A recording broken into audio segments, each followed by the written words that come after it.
Brought to you by V-Guard, co-powered by Sensodyne ও Bhimal বলো কথা কেশরী। Associate sponsor UltraTech cement. এই মুহূর্তে আরো একটা খবর দিই আপনাদের। গুরুত্বপূর্ণ রাজ্য সড়কের বেহাল দশা, নাজেহাল পথ চলতি মানুষ, বাড়ছে ক্ষোভ। ঘাটাল আরামবাগ রাজ্য সড়ক মেরামতের 5 মাসের মধ্যেই বেহাল দশা। ঘাটাল ব্লকের খড়ার পৌরসভার দলপতিপুর থেকে বড়পোল পর্যন্ত গুরুত্বপূর্ণ রাজ্য সড়কের প্রায় 1 কিলোমিটার ধরে একেবারেই বেহাল দশা হয়ে রয়েছে। দেখাচ্ছি আপনাদেরকে সেই ছবি। যে কোনো মুহূর্তে ঘটতে পারে বড়সড় দুর্ঘটনা। হুঁশ নেই পিডব্লিউডির। পূর্ত দপ্তরের গাফিলতিতে ক্ষোভে ফুঁসছেন স্থানীয়রা। দ্রুত কাজ শুরু হবে জানিয়েছেন ঘাটাল পঞ্চায়েতের সমিতির পূর্ত কর্মাধ্যক্ষ। এটা তো ইলেকশনের আগে বাগানো হয়েছিল, ইলেকশনের পরে যে খুলে দিয়ে গেছে মানে মাঝখানে এরকম পড়ে গিয়েছে। কেউ জলও দেয়নি, কোনো কিছু দেয়নি। রাস্তার ধারে ইট ফেলা যে কোনো সময় বিপদ ঘটতে পারে। হ্যাঁ, বিপদ ঘটছে তো, যারা সাইড করছে তারা ঠুকা হচ্ছে। খুলে দিয়ে চলে গেল, জল দেওয়ারও নেই, রাস্তায় ধুলোয় মানুষ সব অ্যাক্সিডেন্ট হচ্ছে, ধুলোয় যেতে পারেনি, চোখ ফোক বন্ধ করে বসে থাকছে। দোকান আছে সামনে, দুটো দোকানদারদের তো টিক্কা বড় দুধ দায় হয়ে যাচ্ছে দোকান। আমরা পূর্ত দপ্তরের সাথে কথা বলবো এবং পিডব্লিউডির সাথে কথা বলবো। একবার ওটা কাজ হয়েছিল, এখানটার মাটিটা খারাপ বলে ওই কাজটা আবার হয়ে গেছে, খারাপ হয়ে গেছে। তো খুব শীঘ্রই আবার কাজটা হবে, সেই মতো আমাদের কথা চলছে। গত 10 বছর দিল্লিতে একাই ম্যাজিক ফিগার পেরিয়ে গিয়েছিলেন নরেন্দ্র মোদী, অমিত শাহের বিজেপি।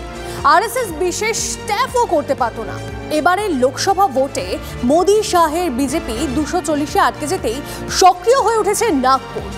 সরসংঘ চালক মোহন ভাগবত কারো নাম না করে বার্তা দেন প্রধান সেবককে নম্র হতে হবে।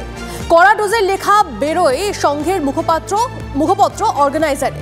আরএসএস এর অন্যতম শীর্ষ নেতা ইন্দ্রেশ কুমার বলে বসেন, যারা রামের ভক্ত ছিলেন তারা ক্রমশ উদ্ধত হয়ে উঠছিলেন। এবার বাড়াবাড়ি হয়ে যাচ্ছে ভেবেই হয়তো আরএসএস নেতারা এখন সংযমে নেমেছেন। প্রকাশ্যে সংযম, কিন্তু আড়ালে লাগাম আরো শক্ত করার চেষ্টা।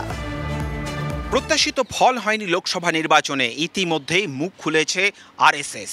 আসন্ন বিধানসভা নির্বাচনে আবারও যাতে পুরনো জমি, হারানো জমি পুনরুদ্ধার করা যায়, তার জন্য এখন থেকেই পদক্ষেপ শুরু করে দিল বিজেপি। জমি পুনরুদ্ধারে এক গুচ্ছ কর্মসূচি নিচ্ছে বিজেপি। জয়ের হ্যাট্রিক উদযাপনে দেশ জুড়ে অভিনন্দন যাত্রায় বেরোবেন বিজেপি নেতারা। তার সঙ্গে বিভিন্ন জায়গায় হবে অভিনন্দন সমারোহ অর্থাৎ সমাবেশ।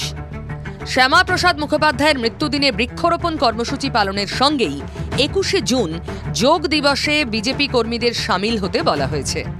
25শে জুন জরুরি অবস্থা জারির দিনকে কালা দিবস হিসেবে পালন করবে বিজেপি। 30 জুন তৃতীয়বার প্রধানমন্ত্রী হওয়ার পরে নরেন্দ্র মোদীর মন কি বাত।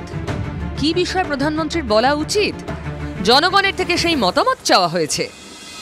একের পর এক রাজ্যে বিজেপির কেন্দ্রীয় নেতৃত্বকে এখন থেকে নির্বাচনের সংগঠনের দায়িত্ব দেওয়া, অর্থাৎ যেখানে নির্বাচন রয়েছে, বিধানসভা নির্বাচন, সেই জায়গাগুলিতে এখন থেকেই দায়িত্ব দিয়ে দেওয়ার মধ্যে দিয়ে বিজেপি বুঝিয়ে দিচ্ছে যে কোনো মূল্যে হারানো জমি পুনরুদ্ধার করতে বদ্ধপরিকর তারা।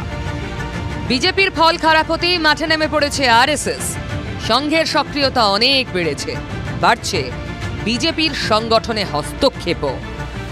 যাবতীয় ডেভেলপমেন্টের নেপথ্যে যেভাবে আরএসএস সক্রিয়, তাতে আগামী দিনের রাজনীতিতে, অন্তত বিজেপির অন্দরমহলের রাজনীতিতে প্রত্যেকটা নীতি নির্ধারণের ক্ষেত্রে গুরুত্বপূর্ণ পরিবর্তন যে আসতে চলেছে, তা ঘটনার ডেভেলপমেন্ট থেকেই ইঙ্গিত স্পষ্ট।